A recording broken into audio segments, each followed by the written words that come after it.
Какво мислите? Прекрасна е. Да, не беше никак ефтина, но само я вижте. Викаше ме от витрината.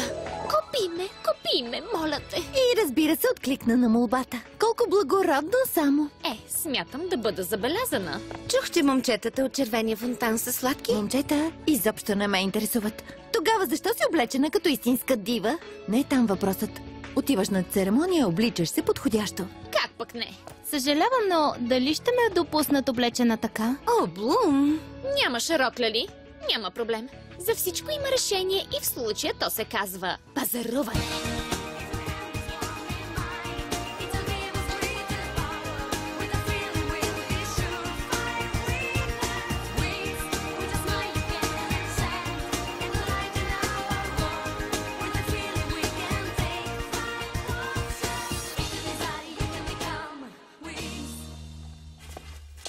Тази как ви се струва?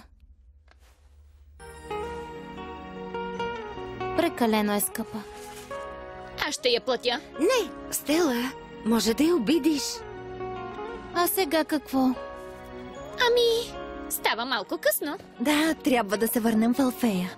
Ще се оправиш ли? Спокойно, ще намеря нещо. Или поне се надявам. Най-ефтината рокля, която видях, струва седмичните ми джобни за 10 години напред. О, Еврика! Разпродажба!